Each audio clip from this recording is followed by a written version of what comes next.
Alrighty, welcome back to another stream. Though the first Golf with Friends stream I've ever done. I know Inculinati was on the schedule for this week, but it's been a rough day, and I don't think I'd be able to fully focus on that game and chat with you guys. And there are some things I do want to talk about in terms of when I'm planning for my players and creative decisions I'm making, and I think that'd be a lot more stress relieving for me, which is why it's what I like doing these streams for. Being able to just chill, relax, and not have to do too much, whether or not anyone's here. Yeah, we are doing a chaos mode, which is just modified from the base couch. We have randomized shape, which did we just get? I think we just got basic ass ball for the first random, which is pretty good. But yeah, we're just gonna mess around. We'll do a couple. Just mess around. Once, oh, come on. Wait, no, I thought I turned on jumps. Why didn't it let me jump? Interesting. Even my changes did not occur.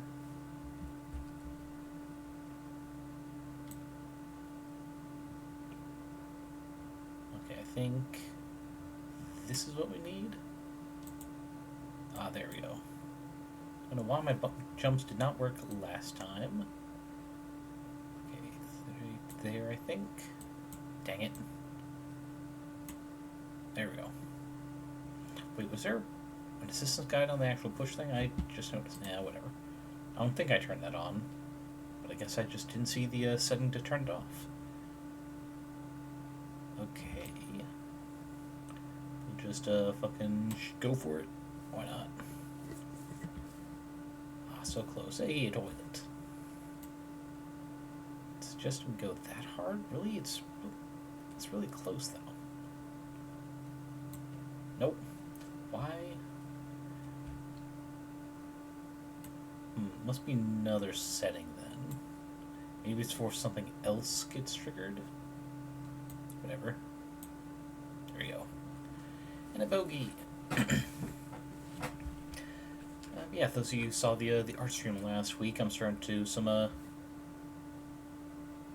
token art for the various space races that will appear in my space campaign. Oh, should have put a lot more beans into that. Yeah, just something so, well, for one, getting back in the habit of actually creating art, especially largely from scratch. It's not perfect, because I am using reference art, especially for that penguin one you saw. But yeah, just trying to get back in the habit, because I have not done art in a while, sort of like creating figures, other than just, for fun concept art type stuff. I'll go for there. Alrighty.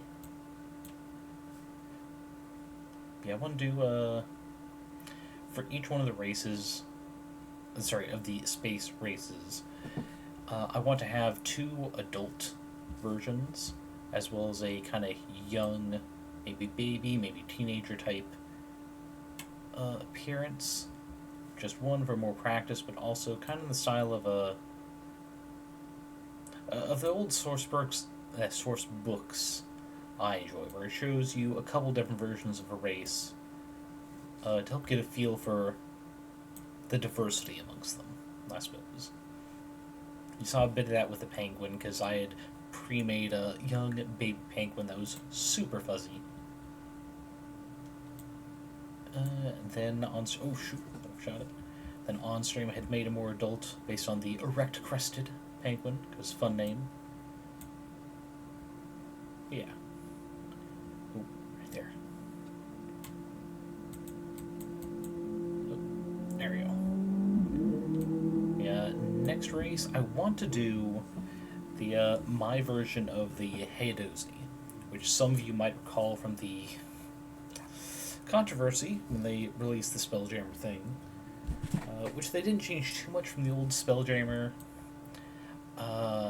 except the lore that they completely added So I even went back and confirmed there were no old Spelljammer splat books or anything that made it very clear how much of a racial metaphor they had become in 5th edition. And my major fix is a very minor one that they really should have considered. I made them flying squirrels, anthros, instead of, apes that just happen to have the kind of, what's it called, vestigial skin flaps or whatever. I know I actually looked up the correct term for it when doing research, but yeah. I just straight up made them an anthropomorphic race based on flying squirrels instead of primates of any sort. And, already fixed. Did not have to give them friggin' racially based background whatsoever. Just like, nah, they're just... If someone took a flying squirrel and made it an actual sapient race. That they will be the full range of humanoid sizes. And it was based on that description. It was one of the first races I had fleshed out in a handout for my players to read. It was for that reason it came really close to being, oh, I unlocked a new trail, cool. The race one of my players chose for an NPC I insisted they all have prepared for after they gained refugee status and, join the fleet. Wait, is this... Ah, there. Change the level. Alright, down there. Let's go Twilight, because I do kind of like the Fey Forest look of this level. But yeah, I'll do my fixed version of the Hadozee next, because it's not quite as human as some of the other races. Which I know is one of the hang-ups I still have when doing art. Just trying to do human faces. Like, you've seen the struggles I've done with the updated Lucy tokens that... Sorry, not tokens, avatars that are still not done. Because I just have a lot of hang-ups with my own drawing skills. Not in, terms of I don't think I'm good at it.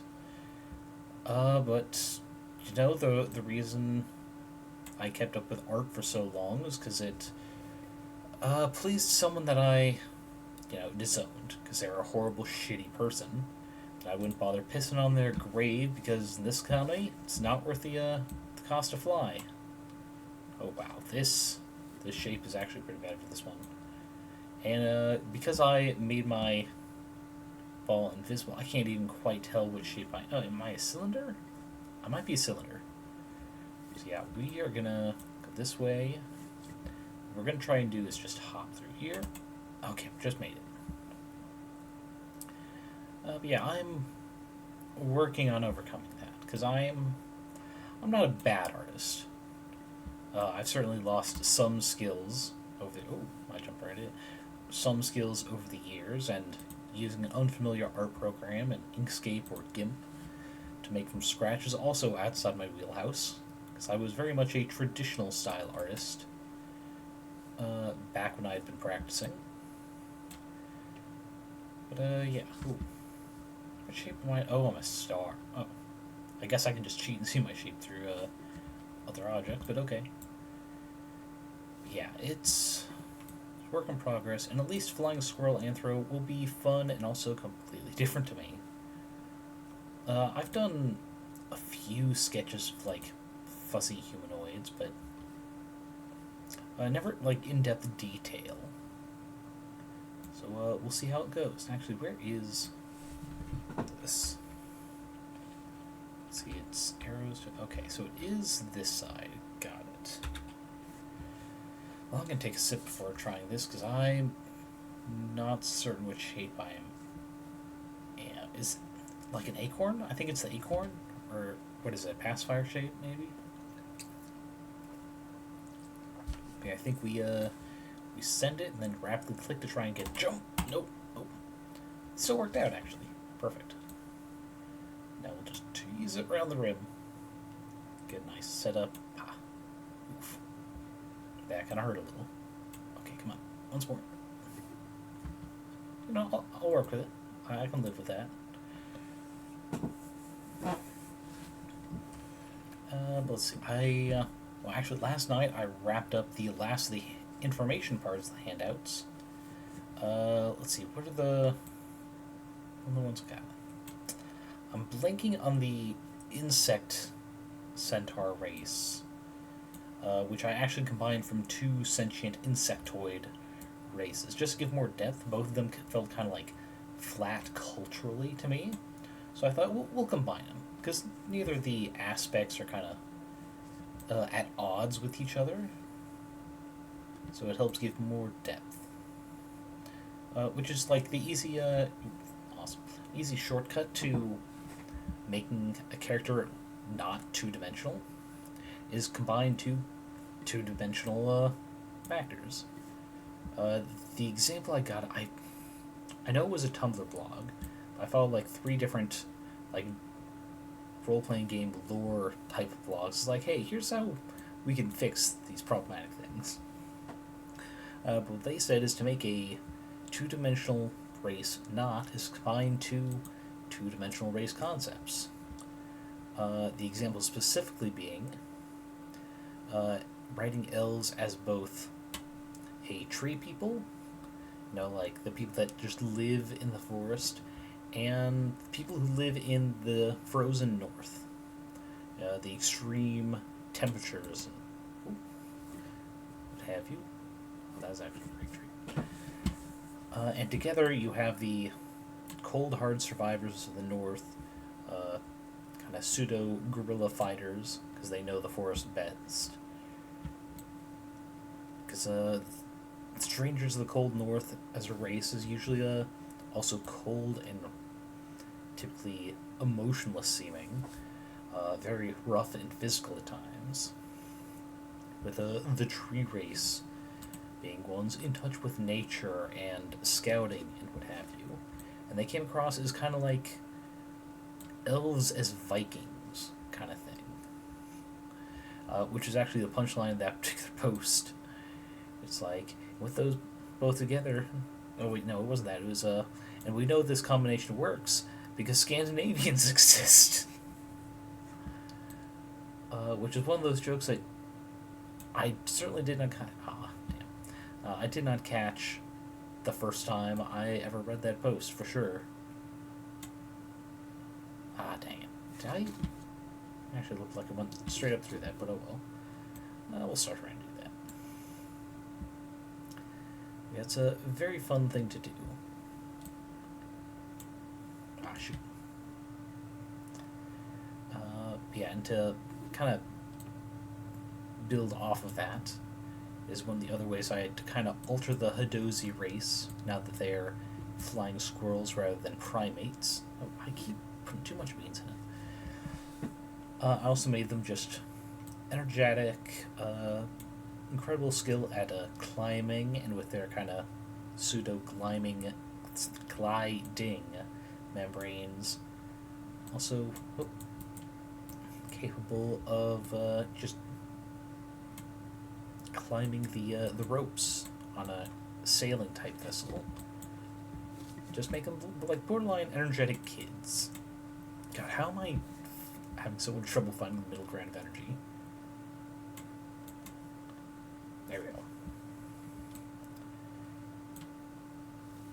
But yeah. I don't think I actually touched on stream. I also have a variant of the Illithids, because the brain eaters, the psychic race, and I wanted a way for them to be a potential player race for like one shots and what have you. And the way I did, I forgot to actually change the course. 1 second. I wanted to make it possible, but also like specifically different. Like they could be mistaken for regular Illithids, or maybe they'll be noticed as their own thing. So I had to make some minor changes. And the option includes just a basic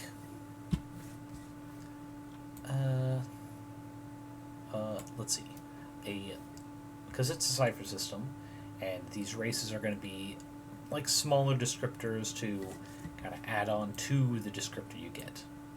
Getting a bit of a boost, but not a lot. Like very niche ability. Can we just stop moving or whatever? That's let me. I think I'm gonna have to reset. I'm stuck on something. Niche skills, where when they come in use, you'll be like credit to team, but not necessarily guaranteed to come up.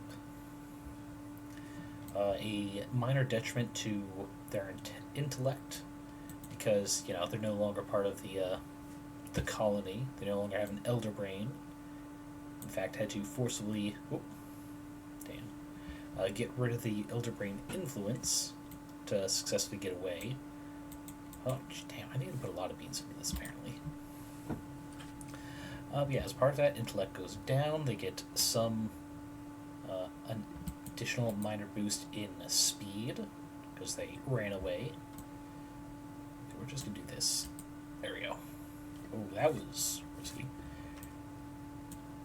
Let's see. They still have a minor boost to... Oh, one second. I just realized desktop audio is down, so you guys aren't hearing this sweet piratey music. Boost to defense against psychic attacks, specifically. Again, niche thing. That can come up. There'll be credit team when it does, but not necessarily gonna come up a lot. And they got an ability so they can choose to have... Well, actually, not even an ability.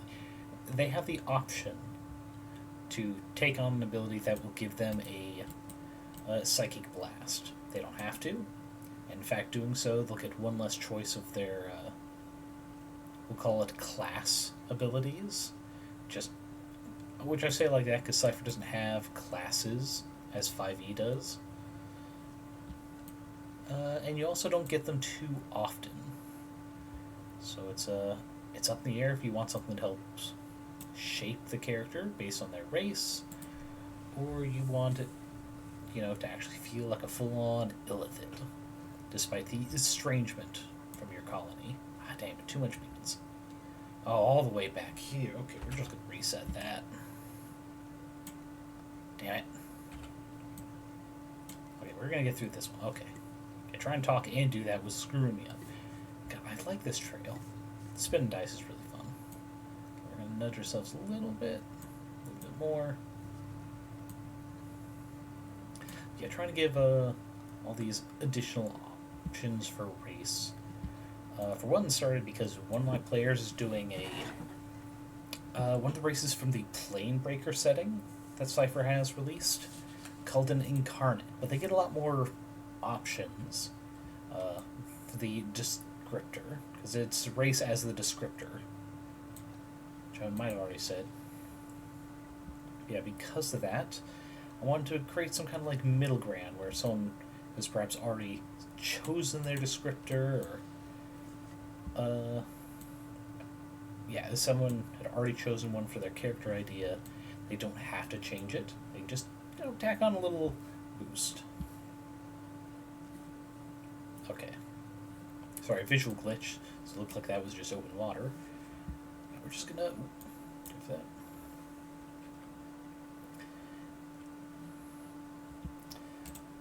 Yeah. I think the only lore stuff I need to add on is actually just lore stuff for the major factions that appear in the typical Spelljammer setting.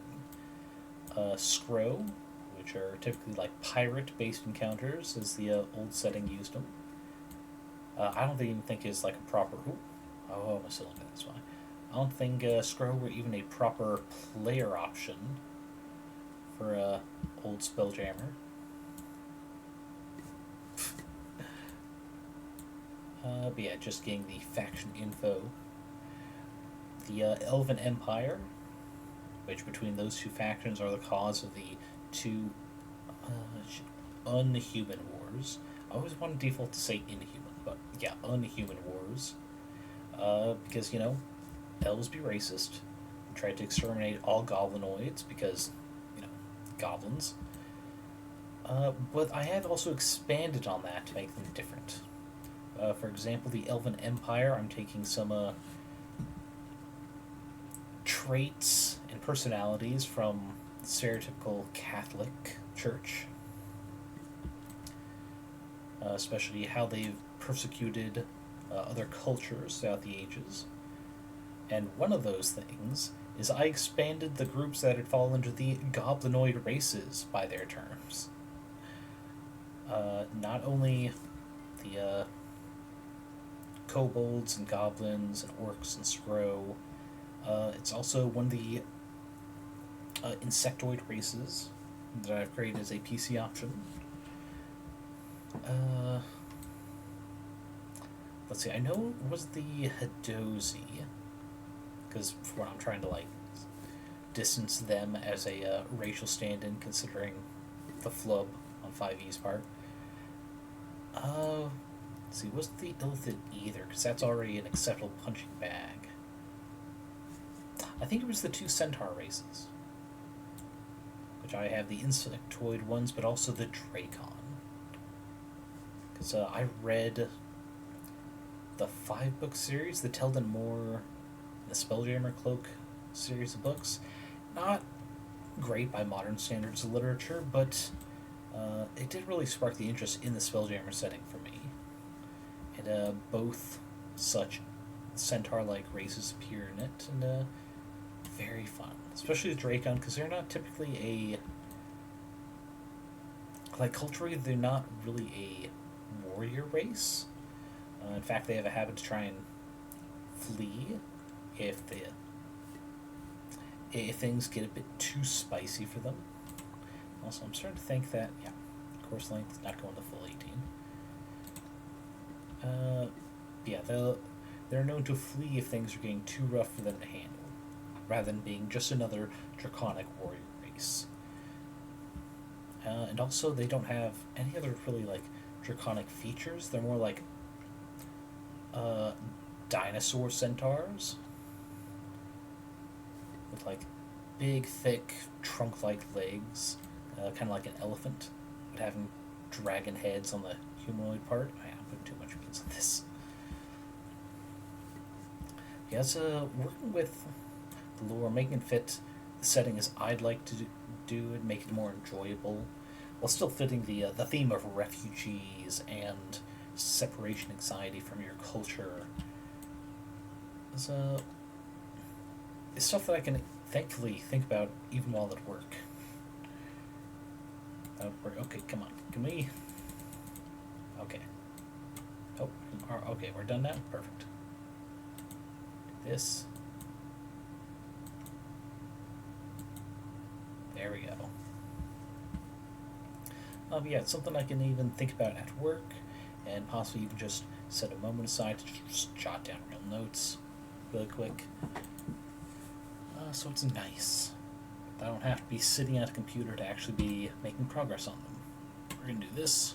Oh, wow, that little bit of physics worked out for us, to a degree. Okay, let's try... Shoot. Oh, where am I going? Okay, it's over there. Got it. Let's just reset it. Wait for that to go. Okay. Damn.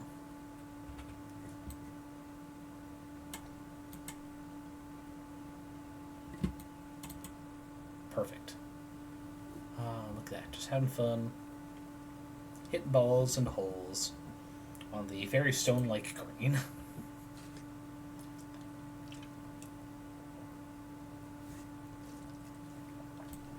Let's go. Is it? Perfect. Made it through the mallets. Well, the first mallets.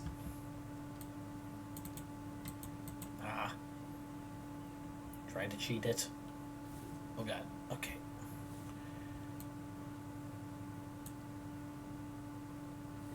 Ooh, perfect. Do this.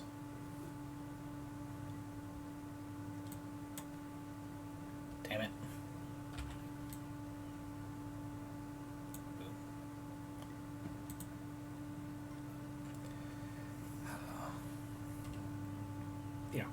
Writing campaigns are so fun. And I've got a few shorter little quests for the early game for players to enjoy. to kind of get used to the setting. Small scale threats, maybe some recurring characters. We'll see how they handle scenarios. It'll be fun. Go all the way over there. Might as well. Just, not enough speed to skip. There we go. No, fuck. Try once more. Okay. Whew. Glad that worked out. Okay, now for the little long shot. That angle is weird. Okay, we might have to do the setup shot.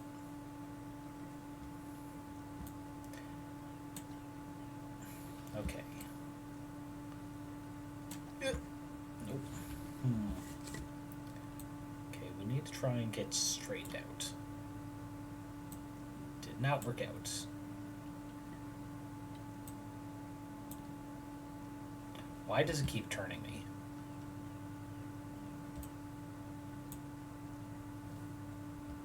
Am I not a cylinder? I could have sworn I was a cylinder. Yeah, it keeps just suddenly turning me. I don't like that. Okay, worked out. I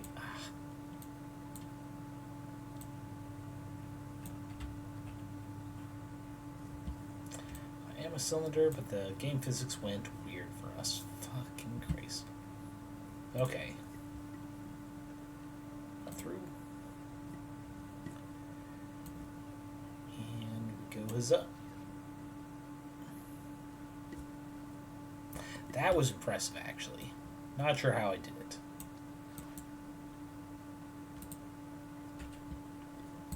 Okay, and again, with feeling. There you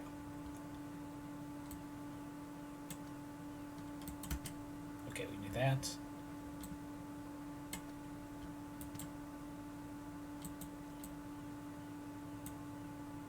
Come on. Alrighty.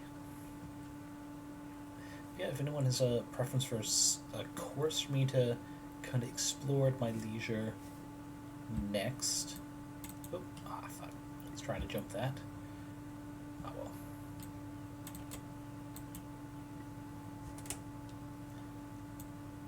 There we go. The randomized shapes and being invisible does really help the intrigue of trying to work around whatever shape I got stuck with. Let's try full send. Damn. I think I'm some kind of puck. Damn. Trying to put myself right in there, but at least I got next to it. With a birdie.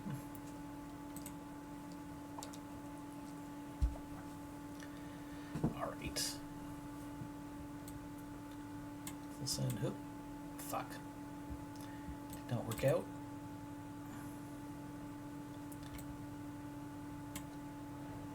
Perfection. Okay, then we just kind of like send it here. There we go. Perfect use of the down slam there. Okay. I think I remember this course. Well, this particular hole. I might actually be cooked from this one spot. One sec. Okay, do that. Then full send. Oh, I couldn't see up here. Okay, I was worried it would just make me reset. Oof. Ribs are no joke. Oh, and they're fucking hole right in the middle there.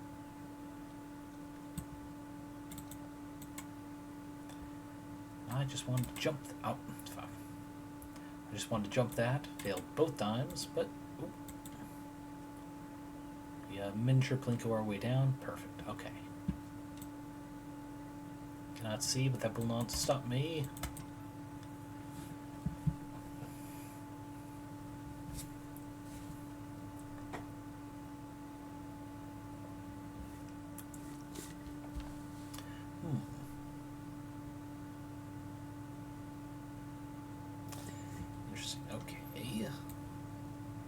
full send approach. Nope.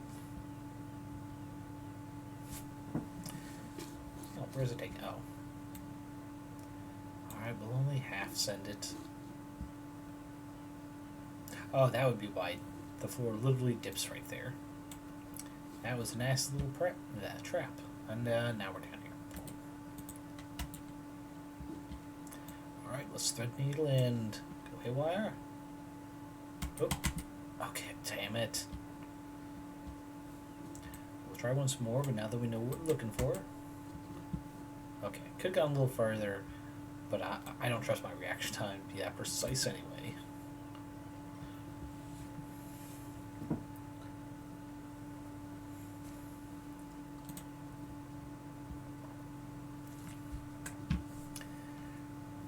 Let's see, what are the projects we're working? Oh! Because we're also changing systems, something a bit more freeform. Also considering doing a custom adaptation to the magic system. Not like custom spells or what have you, but like different elements. Instead of, the base fire, water, earth, air, I want to take a kind of half-jokey system that someone shared in Epic Loddles Discord, which were the core ones. There's Fungus and Nebula, and the other two were Acid and Alkaline. That's it. And the way they had it thought out was actually really interesting, and there were also another 4 types in between those major 4, being Acid and Venom, then Radiation and Magnetism. That was it. And having them being more kind of like concepts rather than hard damage type, like, well, the base 4, fire, water, earth, air. And they'd come up with some fun interactions between them, like the quote-unquote flavor of the spells, and I mean like literally sour, hot, cold, bitter, that kind of stuff. When they had shared it in Epic Loddles Discord, I had some questions and pointed out some things I had noticed about the interactions between the various 4 sub-elements, like how poison and radiation... poison and radiation, my tongue just went weird, are both kind of like damage over time type things. Which, like, the one thing they had already noted themselves was how poison and venom are, like, would be used differently. Poison would be ingestion, and venom would be like something put up on a weapon, or perhaps an innate bodily thing like on claws and teeth. Enchanting your weapon with elements would be a venom type attribute. And then instead of, in building off all this knowledge that they had, the interactions they and us in the chat noticed built on a system that is not as flat as the 4 elements. It's not bad the way they're flat and predictable, but it's like, yeah. Fire, water, opposed, because water extinguishes fire, and fire boils water. And air rose earth, and earth does what to wind? It serves as like a windbreak, I guess, but that's not really on par with like wind slowly eroding earth. And then there's no interaction between earth and fire, but it bakes it into another more stable material.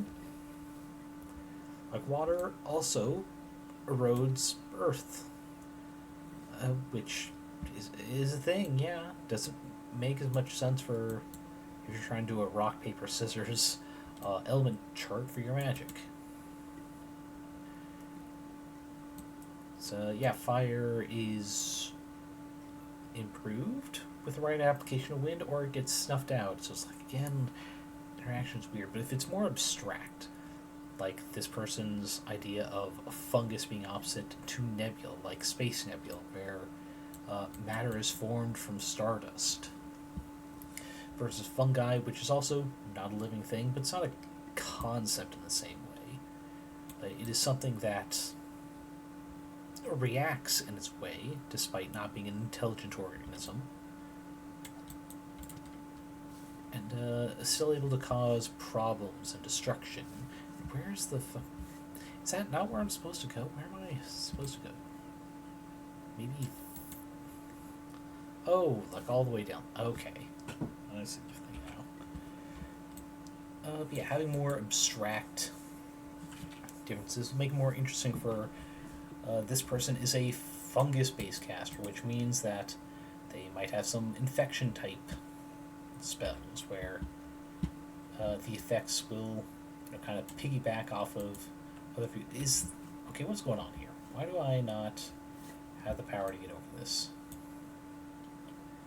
It's gonna just like full blast.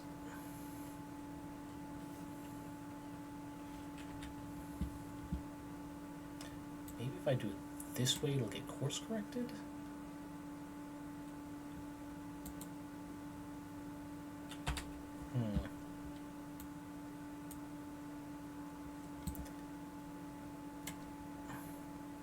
There we go. Okay, finally we can move on. Or the fact that obviously acids and alkaline will cancel each other out because that's what chemicals do. So those will also be like why the spells can cancel each other out. That's just the nature of them. Whoever has the stronger spells is the one that comes out on top.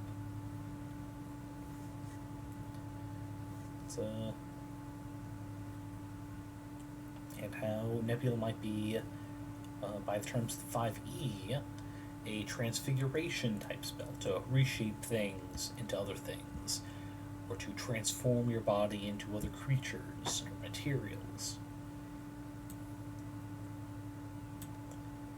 The fungus could be seen as another form of necromancy. You infect the corpse and raise it up. Or maybe you're using a nebula-based magic and you are just recreating it bit by bit, moment by moment, to have the skeleton move around and deal the damage, rather than giving it a semblance of life and or intelligence. And with the more RP-based system that is Cypher, it could be very fun letting players give me an explanation for why their acid-based magic is having such an effect. Because it's a conceptual thing rather than a literally acid in the magic. I can't see shit here. Okay, look down. Did not work out. I fell out. Okay, let's... Can I jump?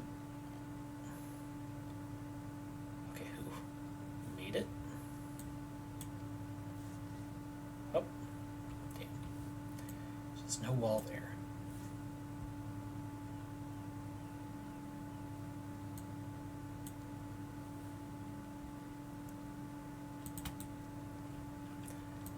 And we send it.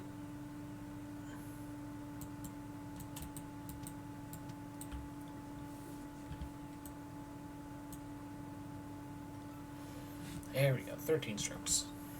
We did it! If anyone has a particular corpse they'd like, course they'd like us to do, I'll give a second for your shout in the chat. But yeah. I think having an abstract magic elements will be fun.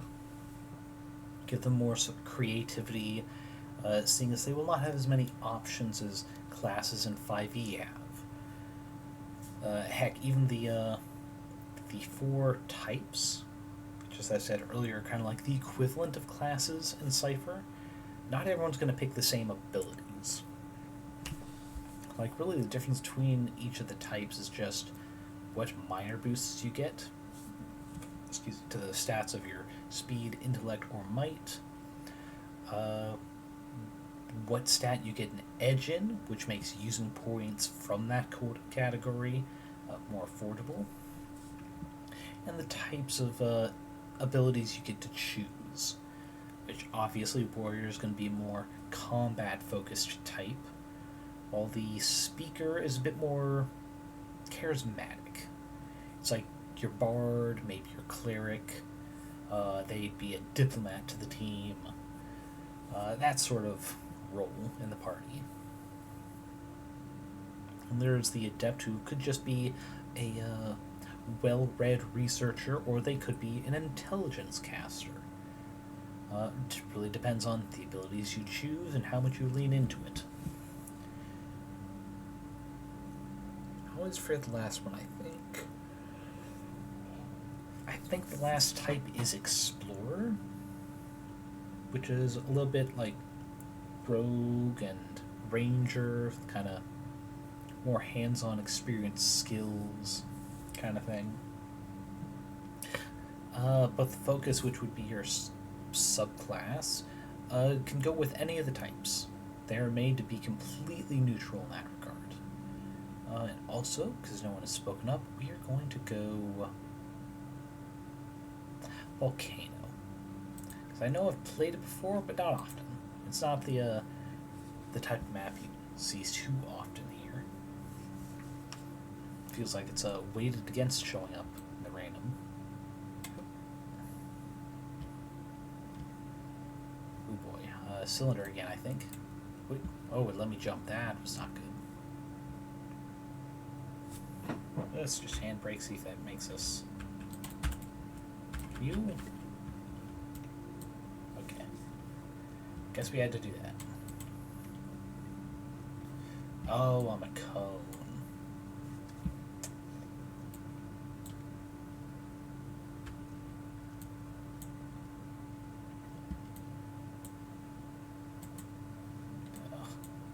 Cone sucks. Okay. Yeah, the focus, which is your kind of subclasses, the kind of flavor of your build, but even it is not like set in stone. One of the main examples they use to kind of explain this is an option that's actually in the base rule set. The bears a halo of fire, and it's a bit of a blaster type role where you're doing attacks with fire, no less. But it could be reflavored as a fire-based spellcaster. You could be flavoring it as like an actual celestial angel of the Lord type thing. You can play it a bunch of different ways, even if you have the same type descriptor as someone else. One sec. Sorry. Even if you choose the same abilities as someone else, you can reflavor them to be different. Though yeah, I won't be bringing up the elemental types until our session 0. Because I'm still kind of working out how they would be implemented. Like, will they have to choose a specific type when they learn an ability? Or can it be something they... overshot. Will it be something that they can pick and choose every time they use said ability? Oh. Ah, shit. I slammed too soon.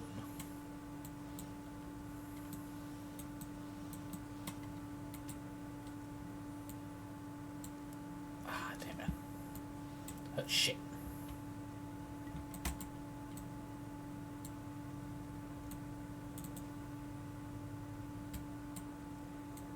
Come on, right there. Fuck.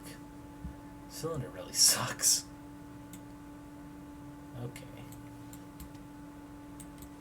Also, having a bunch of this sucks. Okay. Now that that's out of the way, no longer straining us.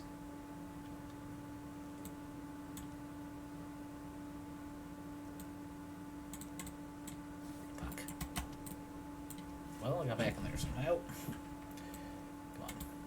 Is it? Well, let's just reset then if it's not letting me stay. Okay. Fuck. Oh, there we go. Damn, that was crazy.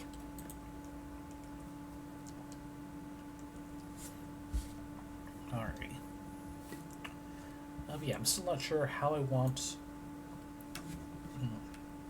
the type of magic when they're doing magic to be decided. Or if it's something they even get a decision in completely, if it could just be like an innate thing. And, I don't remember what that does, but it looks scary. Wind tunnel.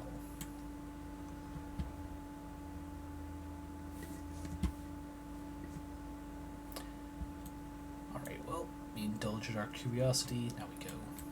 Flag. Ah, shit.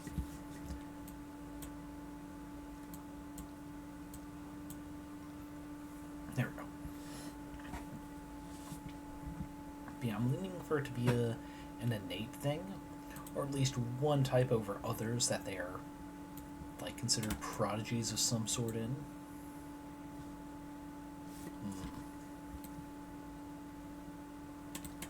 Damn it.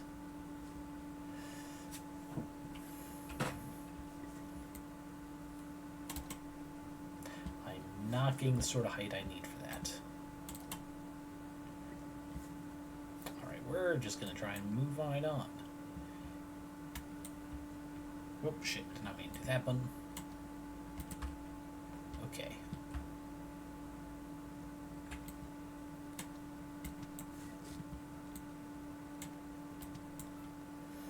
Alright. Got through. I was saying I'm leaning towards having it be an innate thing they have no choice in, but can perhaps learn, like psionic skills.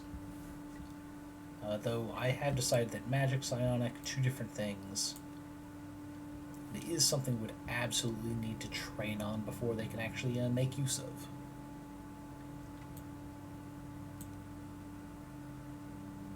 Not sure how I'll kind of weave that in.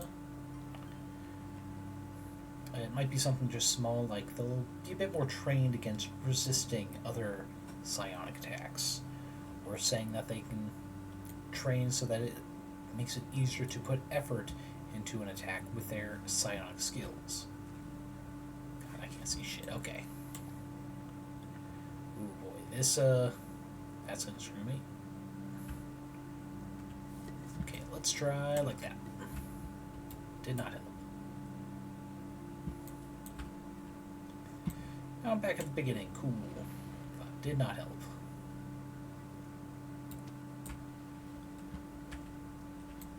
Let's try this. Nope.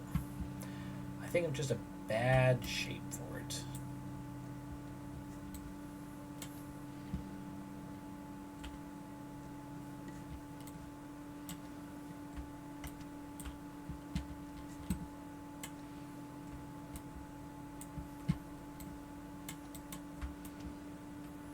Come on. What if I do like full beam that? Nope.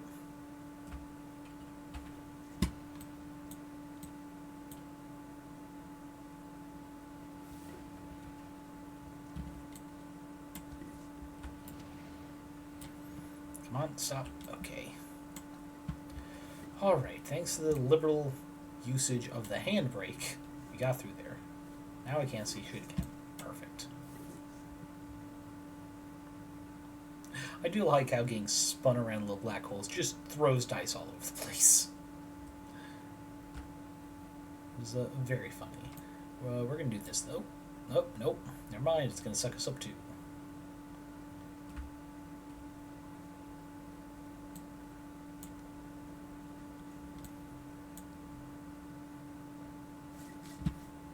Got this. Boom. Alrighty. Time for a notice it.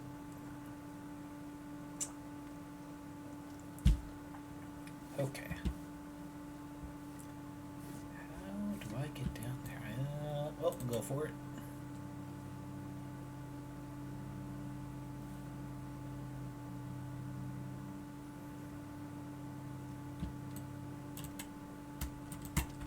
There we go. Damn it. Alright, just a single bogey. We got through it.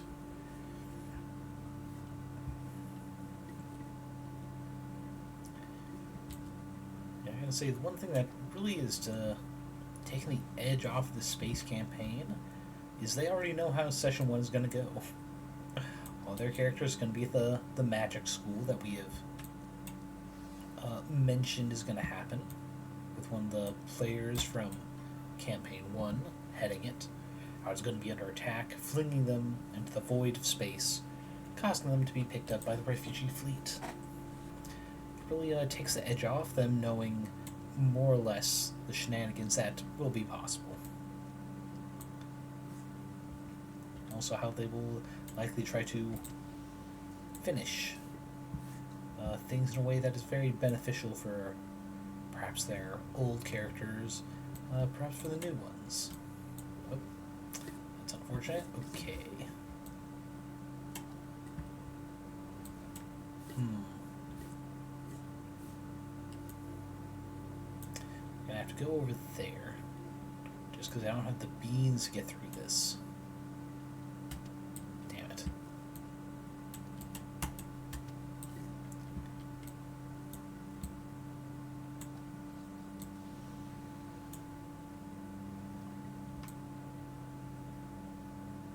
And there.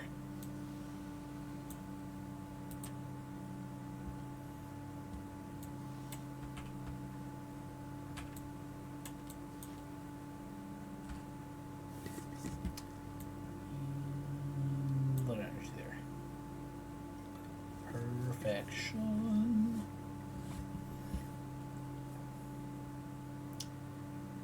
Alright. What to next? Okay, it's another one of the wall gravity fields. We do this. We fly. Nope. There we go. Damn it.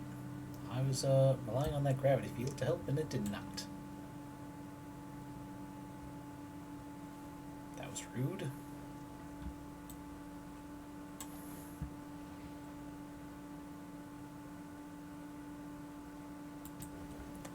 Not helping us at all.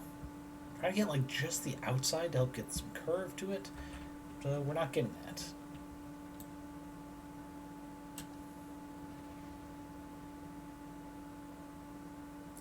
So much help there. Actually, that might have actually helped me, but I didn't stick with it. And we've got all the strokes in the world. Nope.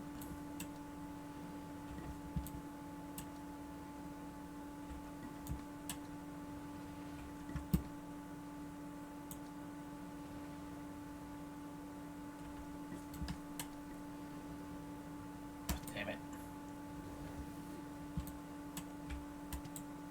Damn it.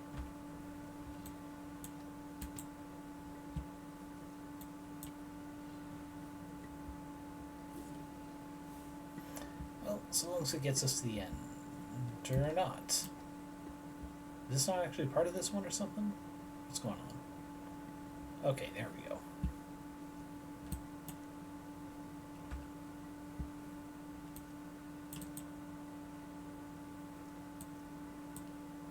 Perfect. 30 strokes. No thanks to the black hole. At all. Alrighty. Oh, overshot.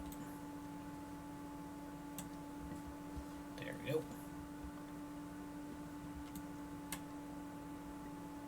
Fuck.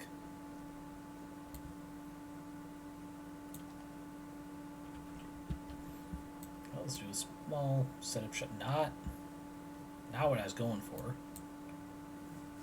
Really overshot. Okay. There we are.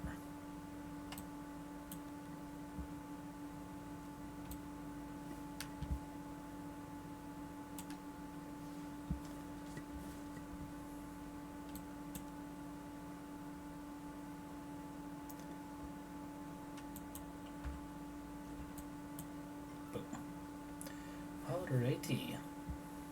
Our numbers are not great, but it's fun. We're having fun. A lot of shit going on in here. We're gonna bypass on the wall.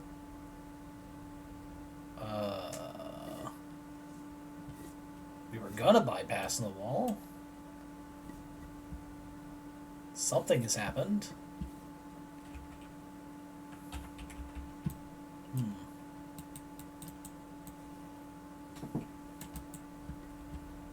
Okay. We're free again.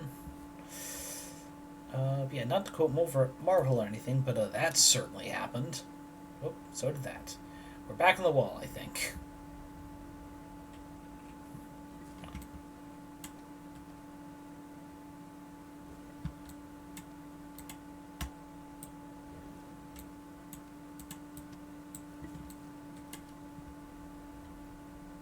There we go.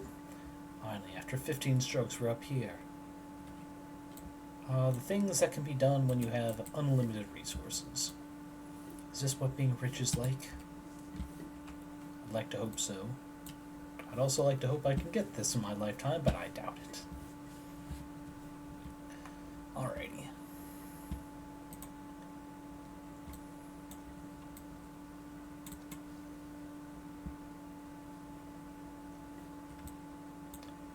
Okay, we're gonna save jetpack for here. Nope.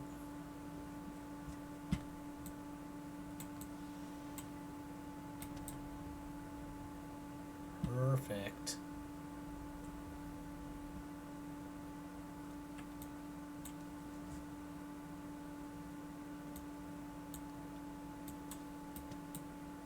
Boom.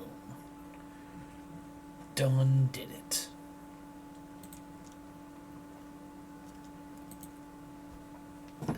Alrighty. Bounce off the box. Oh. Only want to bounce off the one box, but I guess I got a 2-for-1 special today.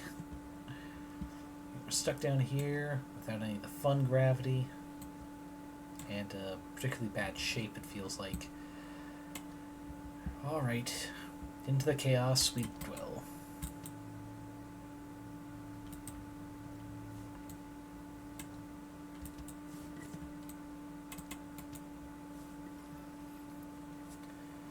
And there we go. Alright, the final 2 holes. Let us see how bad this number gets.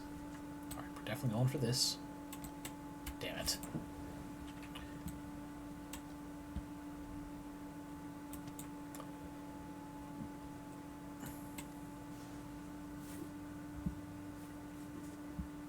Ah, I see.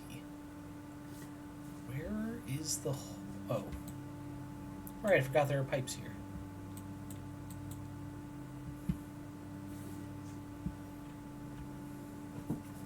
Alright, I think for the next map we're going to have fun and just turn gravity down low. Not super low, but definitely lower than it should be. Sweet. Alright, and hopefully we do not beat 200 strokes. So we need to get less than 20. Sounds achievable. Hopefully it will be. You see, what we're going to do is what I could not do on the Golf with Friends stream that I had with Braca. We're going to try to drop down into this from this platform. So first step is getting over to that platform. What is this going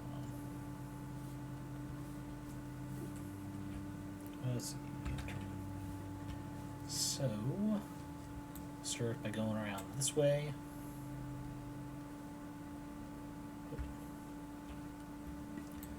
Alrighty. There we go. Perfect. Damn it.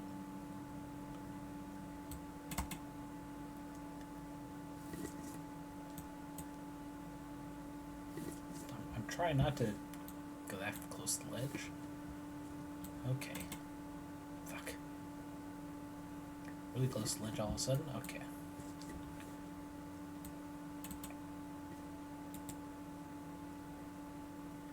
There we go, it worked. We certainly won't need 11 strokes from here. Ooh. Don't like the look of those. Okay, first we do that, get out of that one's way.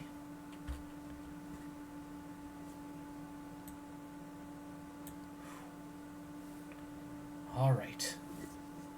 We smoothly got around all of them. Okay, cool. Oh, and we unlocked a halo. Okay, well, we're adding that. Halo's a hat. There we go. And there's also some fun having the Watcher, especially when I'm in a boat. It just look at it. It's a little guy in a mug. But yeah, we're gonna stick to that. I want to turn off the invisibility spell. Yeah.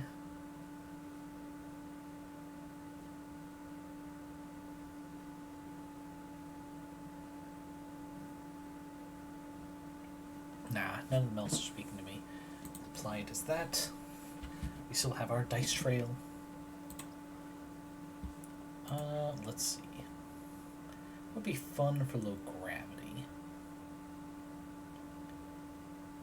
Oh, space station, of course. What am I thinking? Let's see. Gravity. There it is. We'll do half gravity. Let's see how bad this is. Low gravity in space.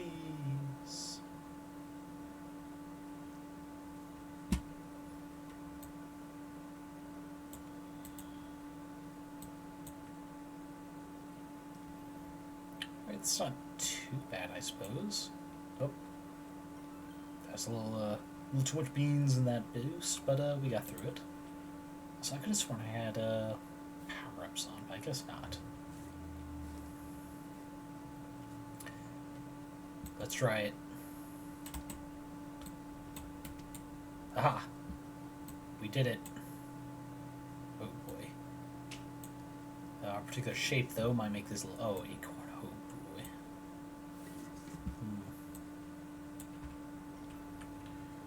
Ooh. I was not even holding the handbrake, even though I tried. My fingers on the wrong button. What we got in?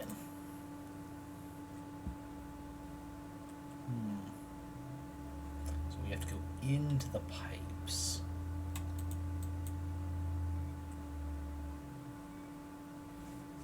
Oh, hey, sweet. We're right next to it.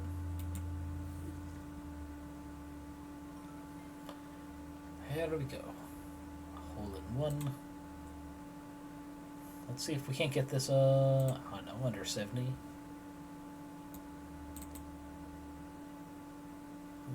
Oh.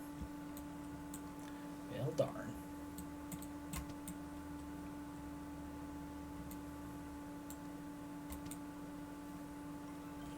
There we go, we got the power.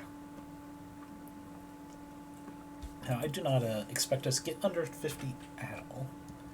I would certainly like to, though.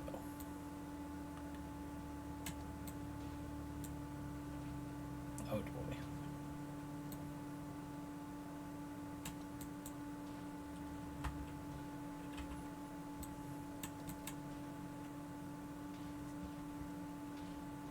That almost makes up for the failures. Okay. Hit. Oh, god damn it. This is it's gonna make it going under 70 a lot harder.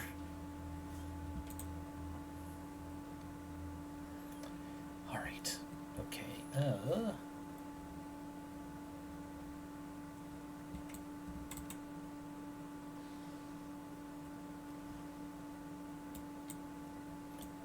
Okay. Perfect. A birdie! We're a little high, though. Thanks to hole number 1, and I think it was 5. Damn it. Trying to use jump to kind of bypass them. Okay. We did that time, but we also overshot. Cool. But that just means we know we can... Oh. Damn it. Just means we know we can... Oh, damn it. There we go. At least we're the far side of the black hole now. Oh god, coming in under 90 might be the new goal. Come on, there we go. 12 strokes, damn it. Yeah. Oof. We're almost halfway at the points get under 70, and we're not even at a... pull number 8 yet. Nope. Actually, let's cheese it. Where is... It's right there. So if we kind of shoot to like the left of that particular pillar, it'll require a setup shot, but I think we can do it.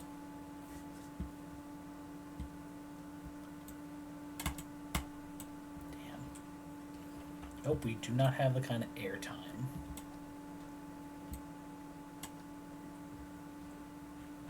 Nope, shit.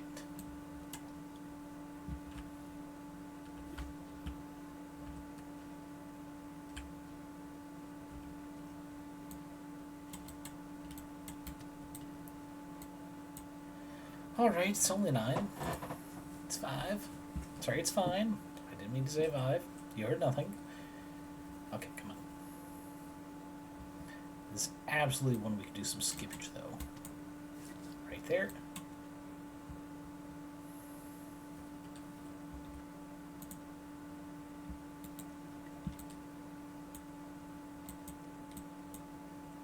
Oh, god damn it. There. Man, the random shapes are really kicking my ass. Okay. Oh, wait, it's the tube, isn't it? No skippage here. Technically I could skip if I could get down there. I don't think the physics is there for us. This particular asset's pretty cool, though. Anyway. Shit. Who's that? Shit, I accidentally free cammed. Okay. Pretty sure center is the safest one, but we're not gonna get it.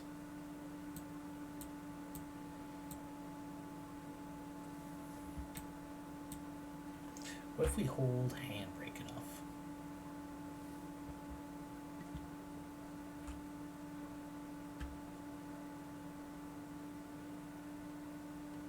What are we? Are we the fucking acorn? And damn it. The acorn once again. It's kind of screwing us up. Also, that's off center, damn it. Come on, in. So close. There we go. Which one do we want to go to? Oh goddamn, we are really limited by where we can go. Okay, let's see. This one. Okay, both go into the same. Okay.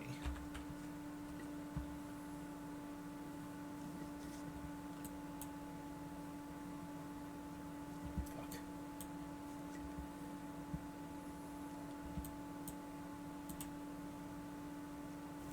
God damn it.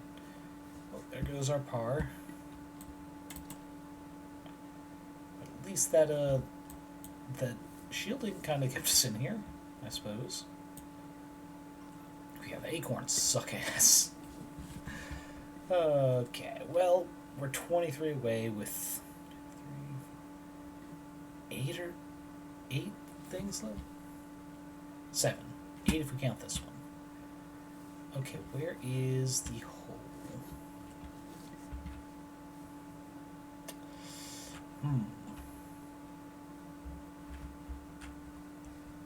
So we need to take a pipe up.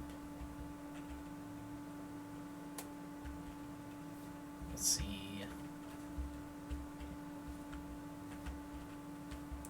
There's one there, there's one there.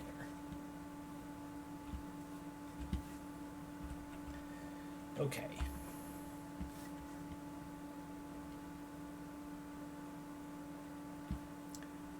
We'll shoot for this one when it comes back down. Damn it. Did not help us. Okay.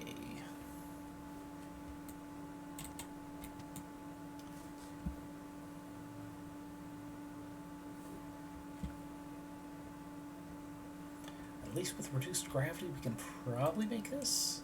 Like so. Yeah. Nice. Shit. Too far. Overshot. Fuck. Well, I'm right at the edge. Alrighty. If I get a hole-in-one for every hole from here on out, I can still meet par. That's not happening after that debacle.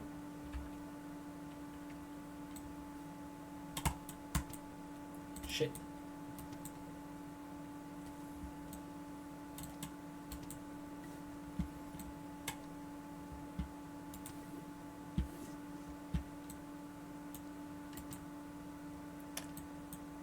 There we go.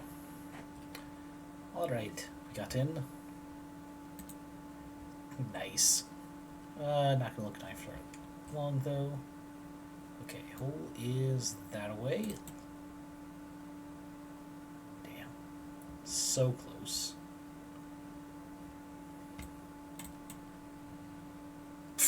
Just launched me to the floor. Ugh, 'cause I'm the fucking acorn again. There. Okay, let's try from here. There we go. So are we still over par? Yes. Especially for this hole. But with the acorn, we managed to get here. God, really, it is changing per hole, right? And that time, now we kind of look like we're a normal sphere of some sort.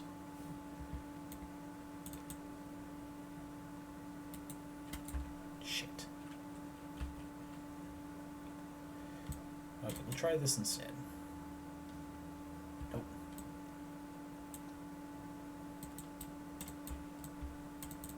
God damn it.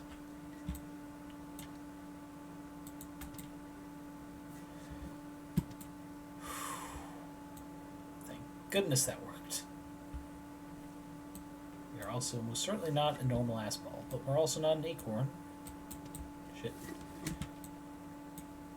There. Phew.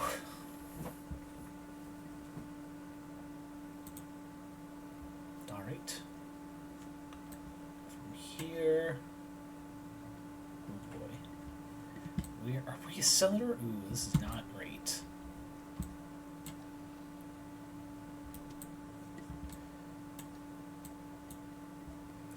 Okay, but then we just go up the wall like this, do that. Try our best to see things okay.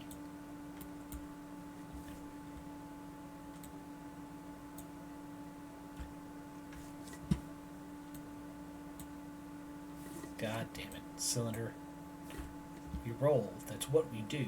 Could you just, like, stop bumping off the... Come on. There. Okay, 3 left.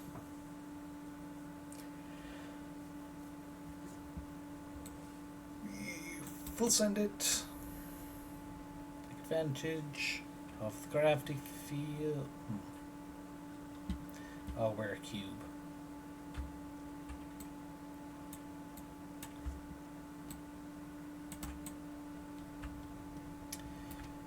Might as well do this. Get on the ground.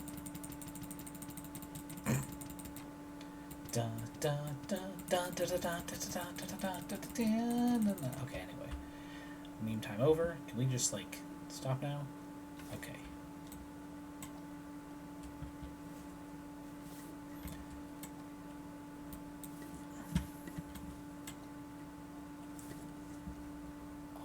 Alrighty, where was the... Oh, right there. Okay. Yep. We just slightly fell in. It's all good. All good in the hood, as they say.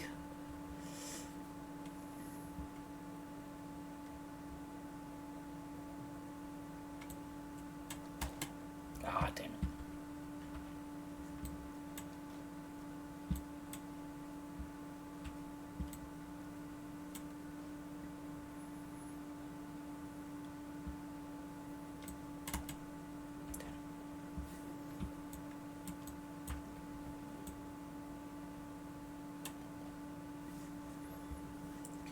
this. Where's the hole again? Right over there.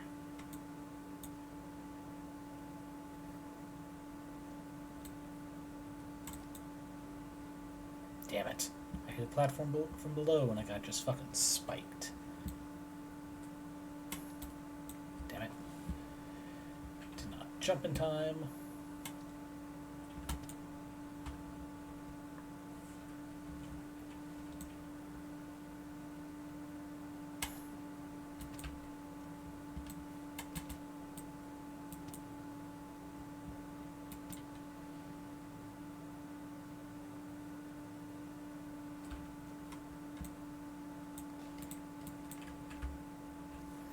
What if we... Yes! I think we're a cylinder again, but whatever.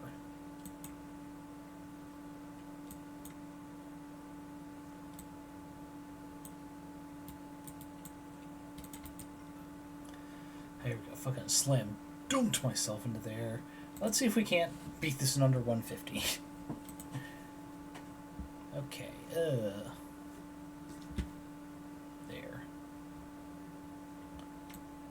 First we gotta do the obvious attempt.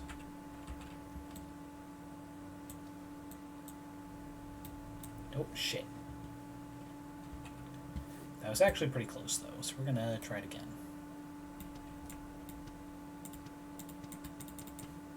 Dun, dun, dun, dun. Oh, I already did the joke.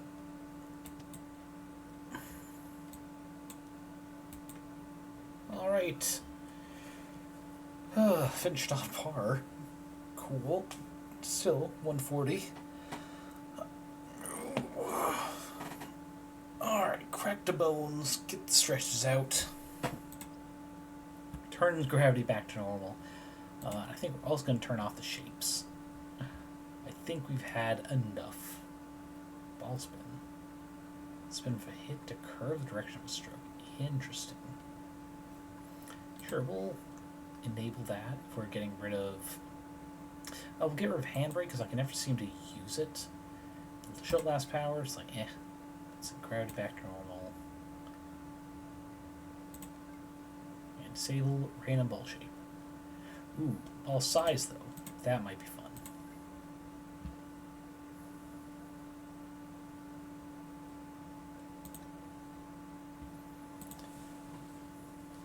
Oh shit, I forgot to change from Space Vision. One sec.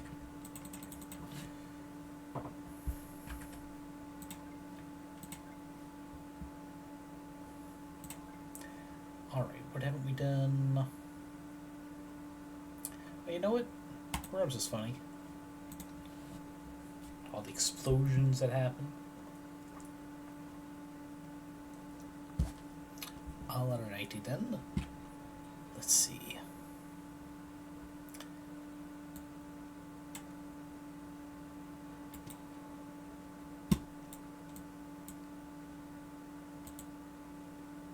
There we go. Well-timed jump got us there. In par. Give the leg is just stretchy. Also going to change sitting position entirely. Good old variety. It's good for the knees and lower back. Boom.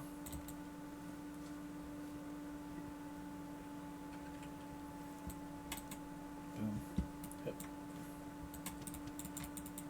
There we go.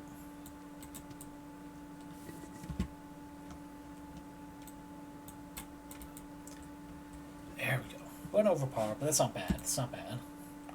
Let's see. Let's try and keep below 100 for this course. How about that?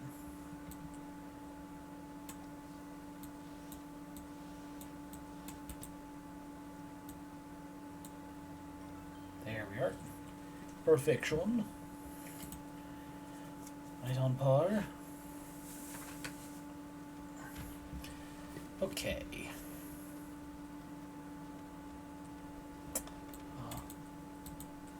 Boom. Would you look at that? I'm already right here. There's a birdie. 1 under par. Coming under 100 seems very much in reach. But that remains to be seen for how long it'll last. Fuck. Okay, well... Shit. Maybe I should not have turned handbrake off. Maybe we have to set up our shop a little bit. Shit. Can we stop? Okay.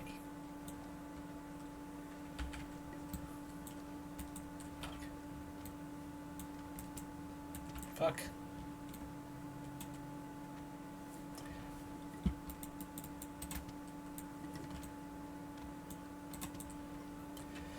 Alright, 12 strokes. 12 strokes. Not great on only hole 4. But we got this. We can push through. Also, drink our auxiliary bottle of Gatorade.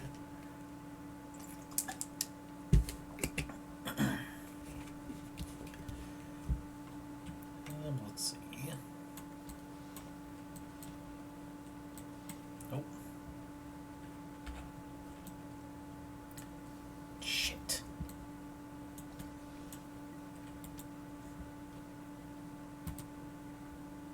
Okay, that helped some.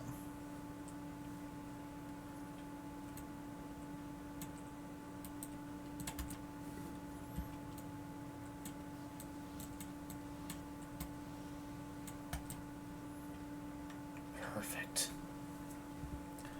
Right over and under. Yes, let's talk about right. Plans for the various creative works I am working on. So we've already discussed the upcoming campaign ideas I've got for Cypher. How less traditional magic interaction, courtesy of a very interesting person on it, Vladil saying the race ideas, which I've got the lore and I've got the mechanics for PC races for one-shots. I know there's something more.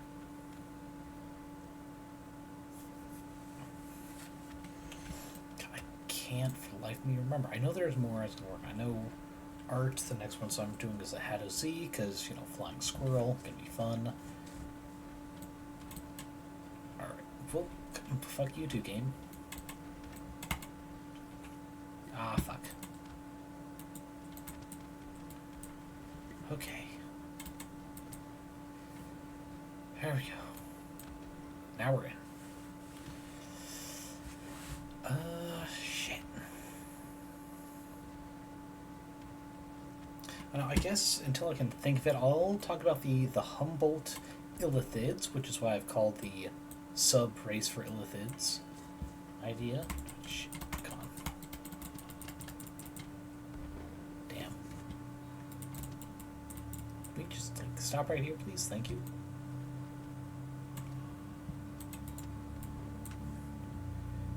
Alright.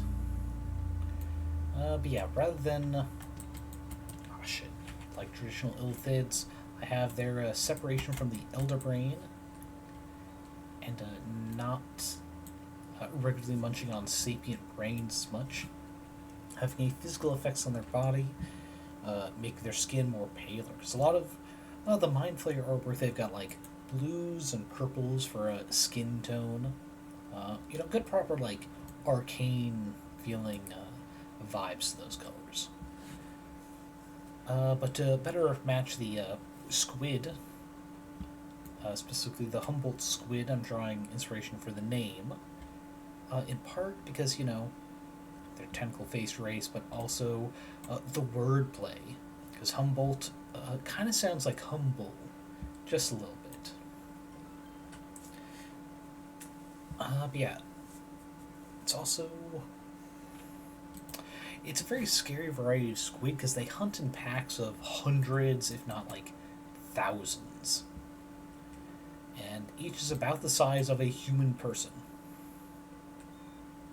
So consider something hunting in those sorts of numbers the same size as a person. It's absolutely terrifying. The joke being that, they're not that dangerous anymore, yet are named just like those same squids. Will help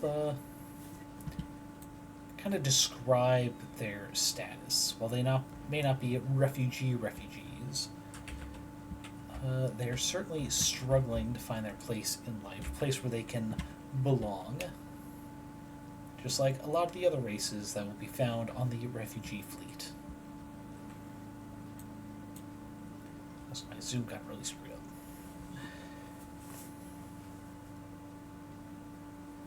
What else are there? Oh, the Aparusa, which in old Spelljammer, original Spelljammer, were kind of a racist against Romani and other such.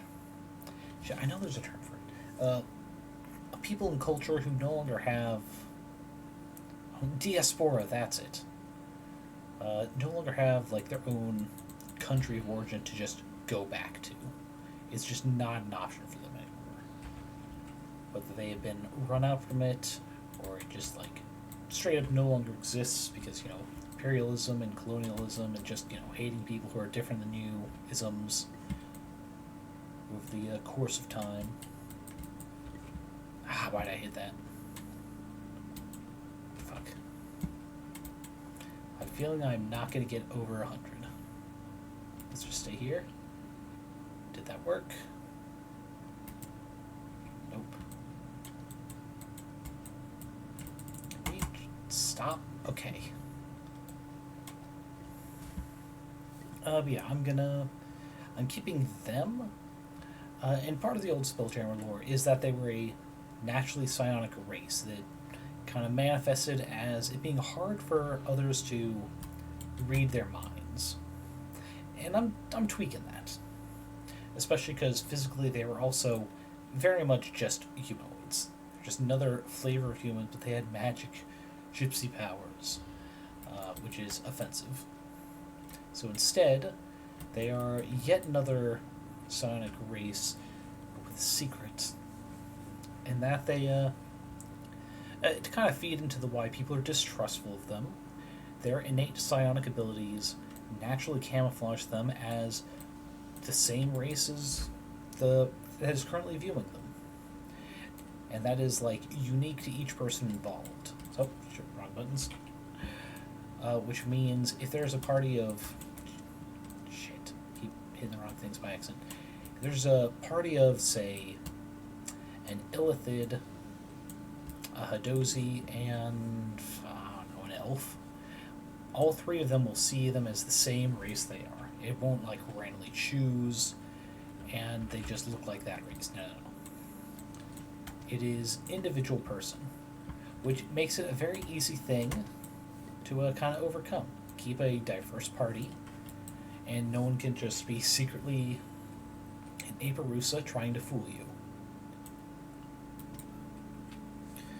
That also requires, diversity in races to be a required component of a crew, which kind of goes against a lot of what the Elven Armada actually does in practice.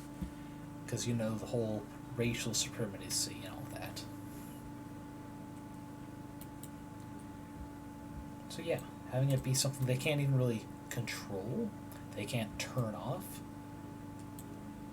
is fun. Like I said, it gives a less racist reason for people to distrust them.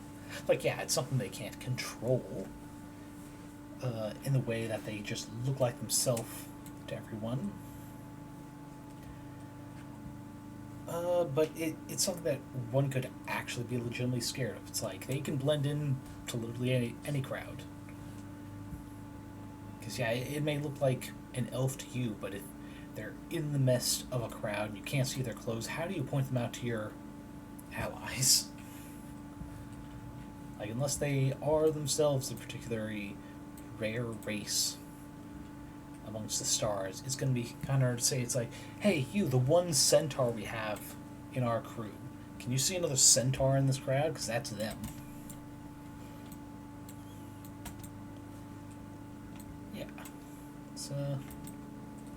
that also leans itself well. How did I get under there? Lends itself well to another bit of space superstition I've already developed, and that doppelgangers are seen as bad luck. Why can't I get up here? Okay, there we go. Doppelgangers are seen as bad luck because they can take on anyone's visage, look like anyone they want, and just sow distrust amongst your crew. Perfect spies. The Barusa, having no control over their innate illusion, puts them in a very similar territory, with one fun option for players as a player race. And that as an ability that they can expend energy on, they can make a specific illusion for everyone to see. I do modify an existing illusion-based ability to disguise to make that possible. I had to simplify and lower the cost of abilities. Can I just... But yeah, I made it so they can choose to look like a particular person.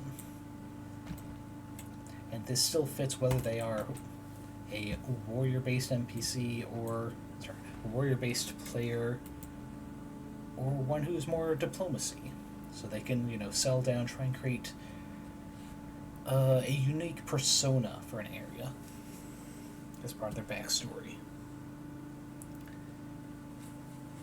Which, in a sense, is also tied in very well with the idea of just refugees trying to find a place. Because, yeah, they can find a place, they just have to, give up what makes them unique in any way, shape, or form. Pretend to be someone else. And then people will accept them. Ain't that disheartening?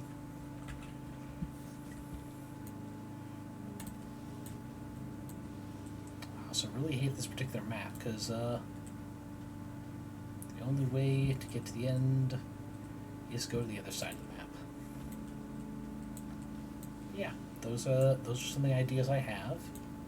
The ability to help world build because I have a theme in mind is great, and why I absolutely recommend it. Oh, damn it. Recommend trying to have themes for any of your games, whether or not you intend them to be a long campaign or not. Come on, let me just... Okay. And this hole is a wash. Can we just... Okay. But yeah, it really makes things easier. Like the little adage about... well, actually, there's no adage about it. But in my experience, at least, giving yourself limitations actually makes it easier to be creative. Because with those limits, like say you're writing a poem, if you know you're going to write, say, a haiku, well, then you already set a limitation on yourself. You're writing a specific type of poem. And as such, makes it easier for you to make it. Come on, can we just stop moving? Okay. Shit.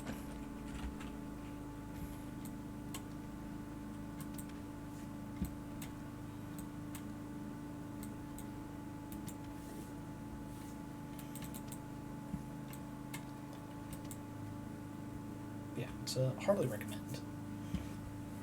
Create a theme, stick to it as much as you can, and what's more important, intentionally deviate from it from time to time. Keep things fresh for your players. Unless, of course, it's a short campaign, one-shot, in which you just, go all in. Oh, fuck. I forgot that you cannot just go through mines. Oh, what a battlefield.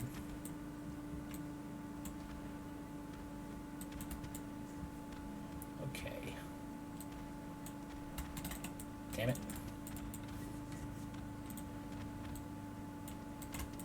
Okay. Oof. And slam dunked ourselves. But fuck, 157. Alright. Alright, let's go. Dunk? What's dunk?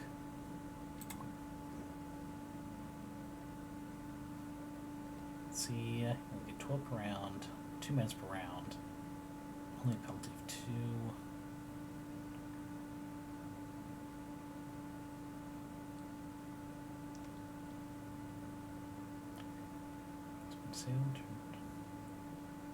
Ah, I see. So the permanent just allows jumping and spiking. But also has powers, so apply that. Let's see.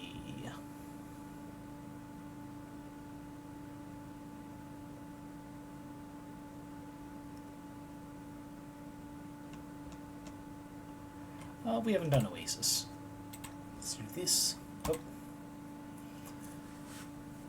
Alright, dunk mode in the Oasis. Oh, there's also... oh, I like dunk mode already.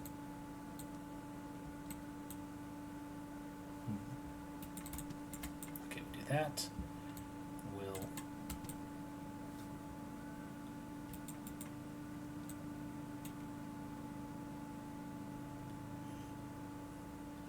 Let's see how hard this is. That's actually pretty hard. There we go. That's fun. That's fun remix. Yeah, we'll definitely end with this. Dunk mode is incredible. Where? It must be behind that, right?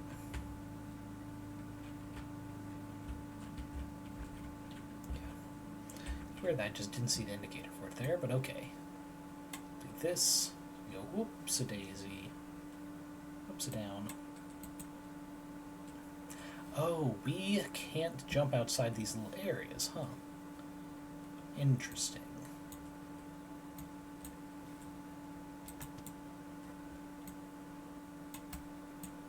There we go.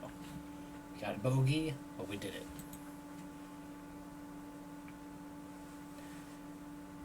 Next hole. Alright, so it's a... This one's going to be a tricky one. Damn.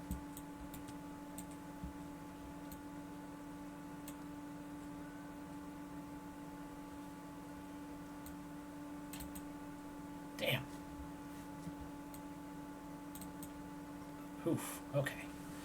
Once you figure out the trick to it, it's not actually that hard. I mean, we're still over par, but... Alright. Let's switch positions again. Last 20 or so minutes. Damn. Would have been very impressive if we had dunked it from there. There we go. 2 under par. We're still over overall, but we're getting closer. We're only 3 over still? Let's see, where could we possibly be going from here? So we're starting here. Going up to here? Really? Alright, I guess. No, come on, now on the hoof.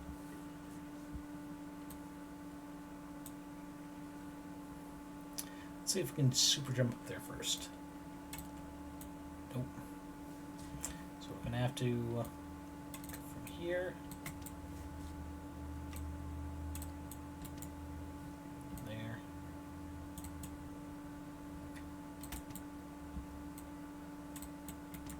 Okay.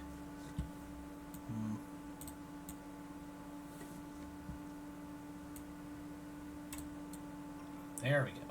Definitely over par there. That's going to be hard to recover from. We shall do our best. I'm not sure if I have any other RPG ideas that I can regale in time for the end of the stream. So let's see. Ah, damn. What if we try a bit more speed on it? Get some stank on it? Nope.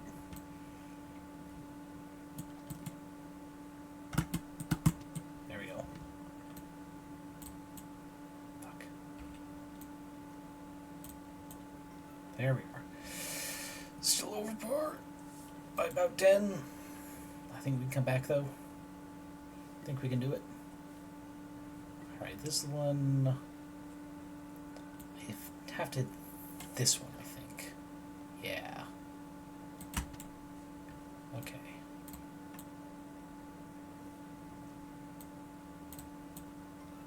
Poof. Perfectly par.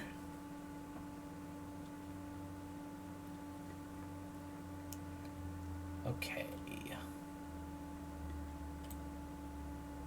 This should actually be easier.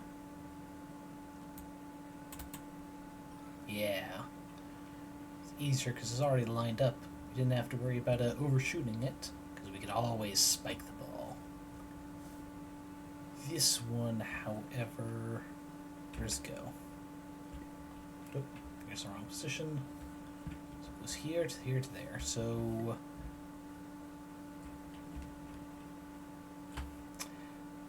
we could maybe shortcut, but I don't think it'd be worth it. So.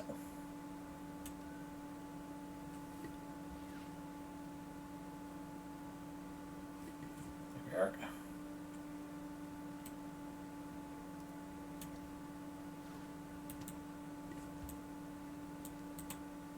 Oh.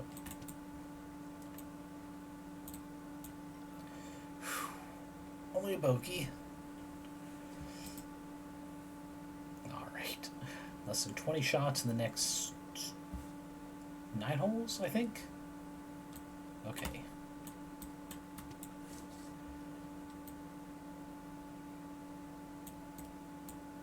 Damn it.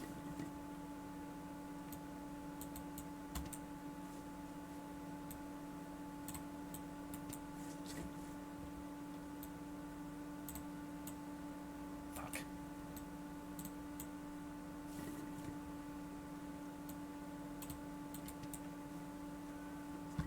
Okay, I think we need to do it like this. There we go. I should have thought of doing the overhead cam before, but I did not. 12 strokes and 9 holes. Yeah, that's not possible. We're just gonna just make some little headway. Not a lot, of course. There we go. That certainly helps, though.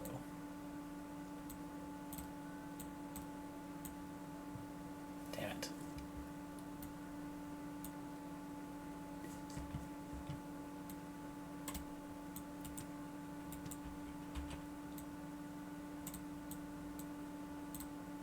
Fuck.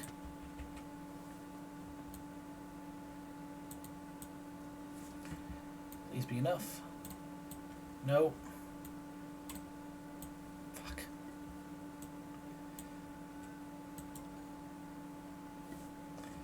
Yeah. Fuck. Alright, we're not coming in even close to 60 at this point.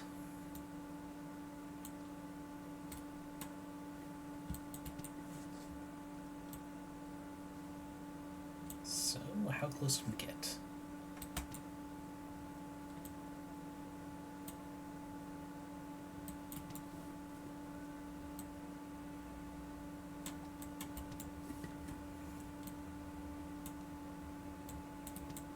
Nope. Fuck. Should not have done it from that far away. Alright, well, I actually dunked it on that one. That was purely because of the whole spiking it in. Nice number.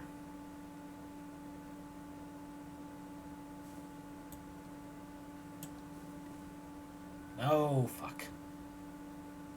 Not what I wanted to do. Timed it wrong. There we go.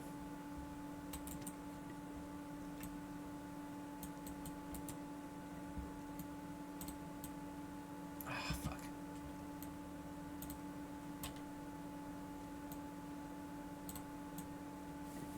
Okay, now I'm too close.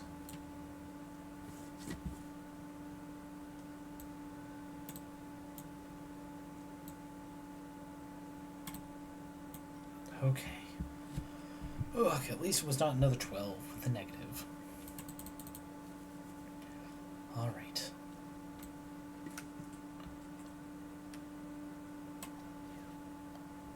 What? That's bullshit.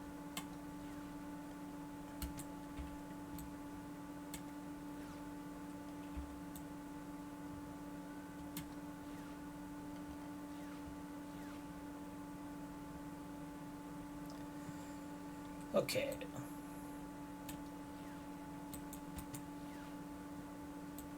Come on. Get me there. Fuck, might as well.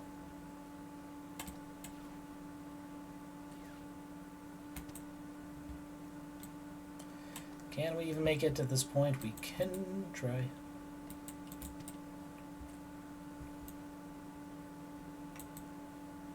Fuck. Nope.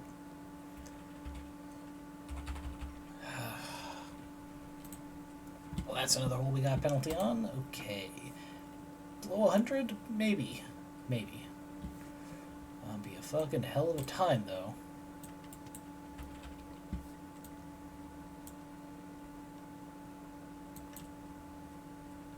God damn it.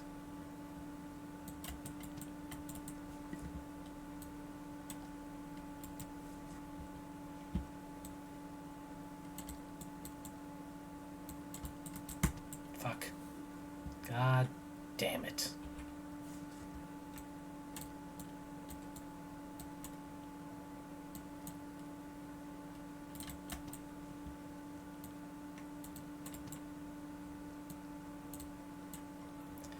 Nine strokes. Okay.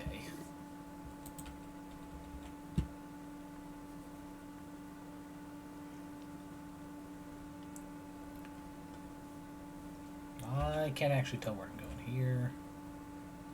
This one is that one. Okay.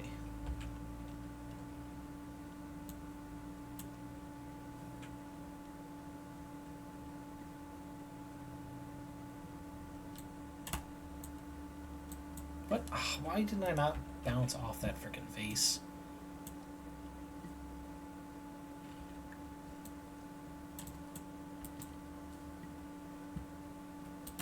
We stop? Okay.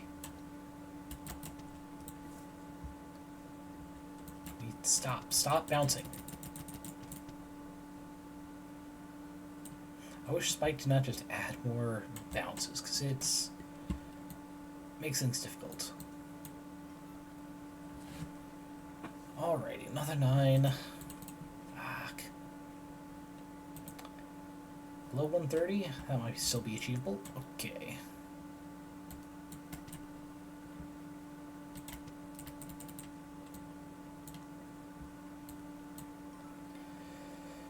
Alright, birdie. Bars back. And it's impossible to get above 130. Because we only have a 2-point penalty. Okay, what if we try and set something fancy up?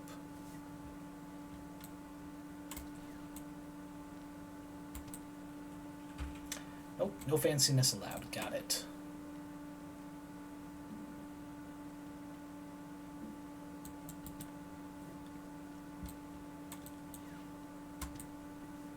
Oh, we did that. Okay. How's this easier than some of the other ones? That is just... There. Alrighty. Oof. Play full game of Oasis on Dunk. What an achievement. Alright, well... Oh, but the Candy Corn Trail. Nice. Because we do not have time for another full game, let's do Museum, and we'll set this to there's course length. We should be able to do 4 in 10 minutes. I hope it's like just which levels are random. Is it just the first 4? Nah, nope, not that lucky. Excuse me. There we are.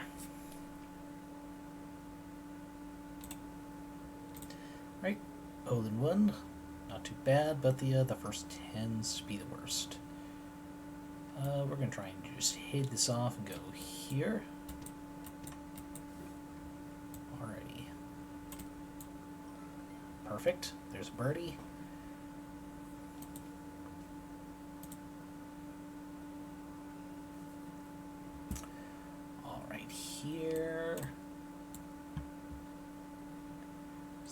might be able to jump those two if we put some spin on it, like that. And there we go. Man, I could have put another few holes on this one, huh? This is all under a minute. This one, however.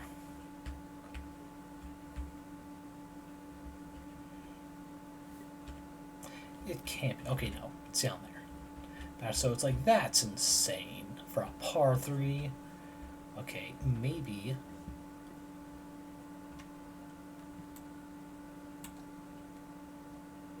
No, I don't think we can jump that. But we shall try, because even if we fail, we'll... Oh. Ah. There we go. And huzzah.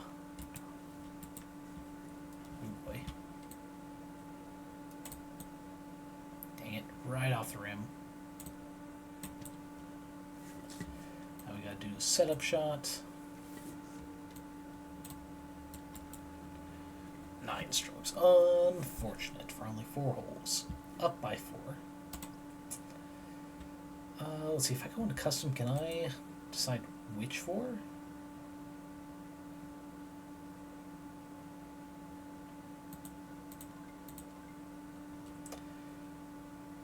Anyway. Nope, don't get to actually decide. Okay. Discard whatever changes I made.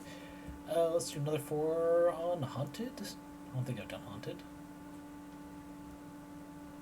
Actually, no. Finish on Candyland. Alright, first 4 holes of Candyland. I probably could have put another hole or 2 on here. Oh well. Okay, not too crazy looking. Alright, let's just do a setup shot right from the beginning. Okay.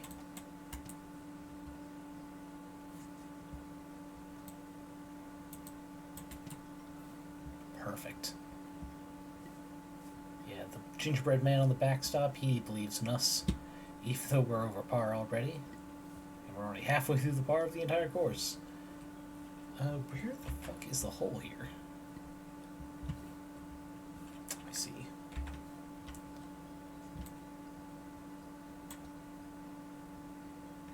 Damn it. Oh, fuck.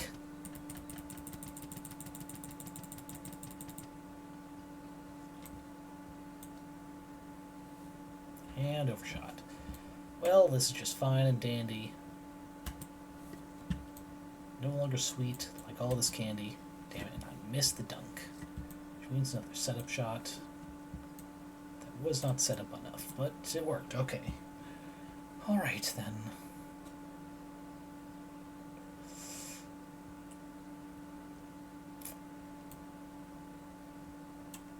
Damn it.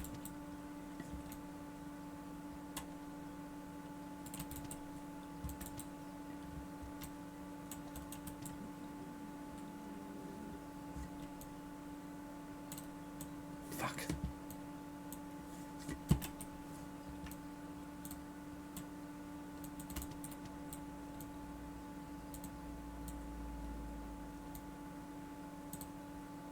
Fuck. Fuck, well.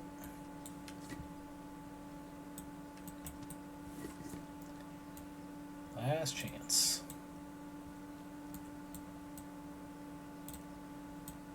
So that doesn't count.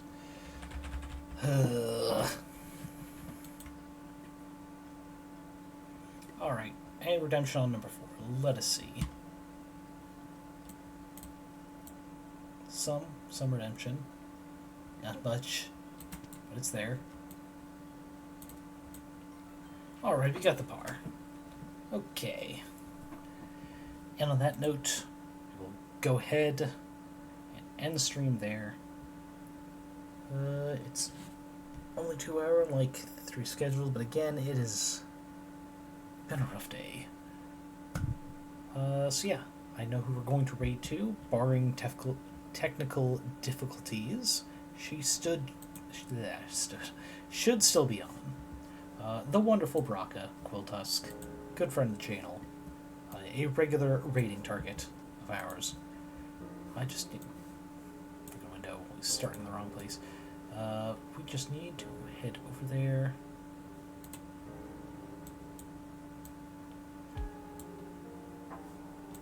There we go. Twitch tab, mute that. There we go. Playing some more Tactical Breach Wizards. And also, if anyone in here could afford to, you know, help a girl out. She's in a rough place. Recently lost, what was it, $300? Apparently a card got compromised, and so it's going to take about 20 days for that money to come back. At the same time, she also needs to pay rent for this month and next month. So, yeah, if anyone, if you can spare a little bit, I would really appreciate it. She has a link to her Ko-fi on her channel. And she's also really fun. I think y'all would enjoy her if you enjoy me. She regularly does streams with other friends as well, so it's not just her chatting with herself in chat like I do, because I'm low energy and have a shit work schedule right now, but she's very fun, she's very chill, she has great taste in games. So please give her a chance if you like her content. And as always, my wonderful tome readers, I hope you guys are eating enough, drinking enough, getting enough sleep. Take care of your bodies so they can take care of you. We go into summer, which means extra paying attention to drinking enough. Because if you wait until you're thirsty to have water, it's already a bit late. On that note, send you on to Braca playing Tactical Breach Wizards. See you on the other side.